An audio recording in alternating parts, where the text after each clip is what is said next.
Ketika dunia disarankan sebaiknya lockdown sampai waktu yang lama oleh globalis cabal seperti pernyataan Bill Gates, ternyata pernyataan ini tidak dianggap oleh banyak negara. Globalis marah. Akhirnya COVID benar-benar menjadi tidak selesai. Dunia pasti sebentar lagi akan bukan dunia yang dulu lagi, yang saling terkoneksi. COVID tipe baru dilepaskan globalis di berbagai wilayah dunia. Lebih dari 10 macam COVID yang memerlukan 10 macam vaksin juga. Sehingga ada 19 macam coronavirus beredar saat ini. Yang berefek kemudian adalah banyak negara yang panik, bingung, dan terpukul ekonominya. Sehingga yang akan terjadi masing-masing negara adalah melakukan menutup dirinya dan konsentrasi untuk internal bangsa dan negara masing-masing. Itulah deglobalisasi yang sebentar lagi pasti terjadi. Hal ini, masalah deglobalisasi, lockdown atau PSBB adalah hal yang dimaui oleh globalis agar banyak negara menyerah dengan kemauan globalis. Di dalam negeri, Indonesia memiliki musuh abadi. Musuh Indonesia adalah resesi, depresi ekonomi, inflasi, bunga bank yang tinggi, kebijakan politikus yang mementingkan kelompoknya juga untuk negara asing dibela oleh politikus tersebut, negara superpower yang tertarik dengan sumber daya alam Indonesia, dan terakhir, globalis. Itu adalah musuh utama. Untuk itu, Indonesia harus berstrategi.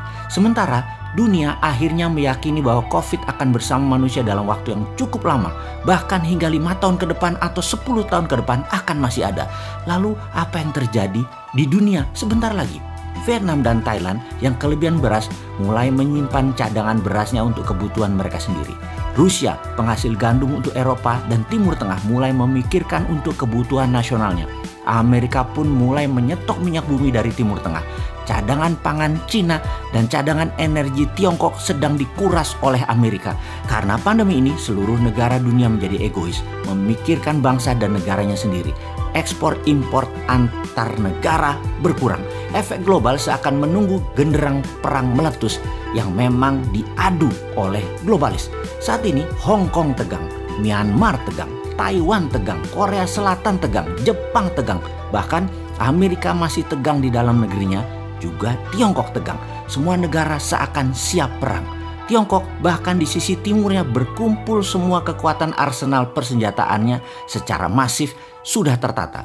Batu bara dari Indonesia dan Australia ke arah Tiongkok sepertinya akan ditahan di Laut Cina Selatan oleh armada ke-7 Amerika, dan ini akan menimbulkan tekanan kuat ke Tiongkok yang tidak punya suplai energi. Listrik bisa padam di Tiongkok sebentar lagi. Alat komunikasi bisa mati di Tiongkok sebentar lagi.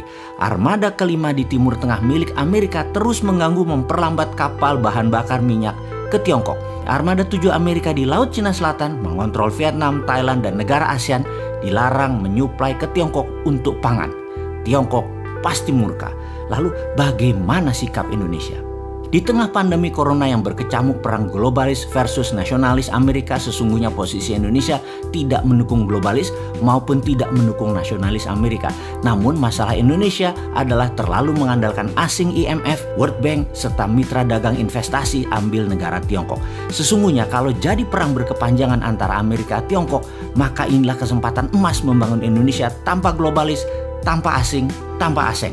Namun sayang, yang terjadi di Indonesia ada sebagian kecil pejabat, ada oligarki, ada kelompok masyarakat bayaran, ada yang tidak tahu apa-apa namun sudah tertanam kebencian mendalam akan kelompok tertentu, putra bangsa tertentu, dan terus saja saling serang, saling jelek-jelekan, dan selalu Indonesia gaduh saat ini.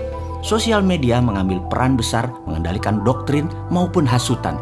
Bangsa Indonesia mulai dari pejabatnya, penguasanya, pengusahanya, sampai rakyat terbawah tidak sadar memakan propaganda dari globalis.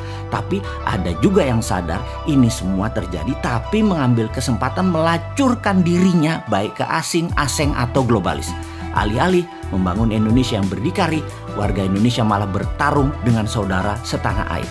Anggapan bahwa bangsa Indonesia tidak memiliki kemampuan untuk bekerja dan membangun negeri, serta pemahaman bahwa tanpa pinjaman luar negeri Indonesia tidak bisa membangun, sehingga perlu asing, perlu globalis adalah ada di pejabat saat ini yang berkuasa. Ini menjadi titik lemah bangsa Indonesia. Sedemikian tidak percaya dengan kekuatan bangsa sendiri. ide membangun negeri Indonesia untuk berdikari menjadi terhalang dengan keyakinan keilmuan atau hegemoni ilmu dari kelompok kecil pejabat. Lalu ada perintah Sunan Bonang, yaitu perintah menyalakan api. Tinitah Sabdo Sumuruping Dahono yang seharusnya terjadi di masa sekarang ini telah menunggu selama 5 tahun lebih perintah tersebut untuk dilaksanakan. Di suatu tempat di Gunung Merbabu, Nara sedang melaksanakan latihan rutinnya ketika dia mendapati sebuah pesan dari kakaknya.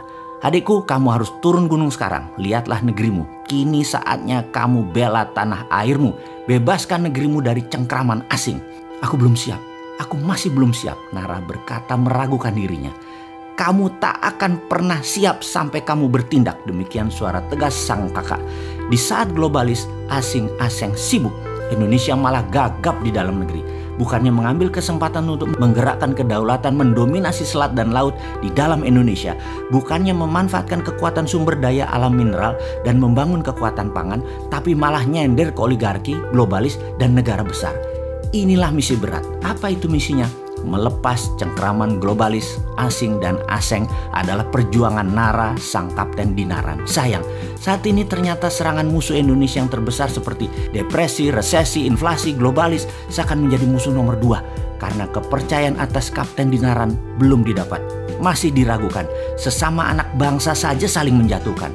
Nara, sang kapten Dinaran, terpaksa harus mengemban misi yang berat berbekal kemampuan yang masih terbatas. Dia belum selesai melakukan pelatihan di Kawah Chandra di Muka di puncak Gunung Merbabu. Nara berkata, "Yang aku takutkan adalah bukan berperang melawan musuh negara, tetapi bertempur dengan saudara sebangsaku sendiri." Inilah buku komik geopolitik, geoekonomi pertama di dunia untuk milenial dan Gen Z, serial Kapten Dinaran. Memiliki alur cerita yang penuh intrik, penuh strategi, penuh drama, dan tidak akan bisa menebak akan kemana jalan ceritanya ini berakhir.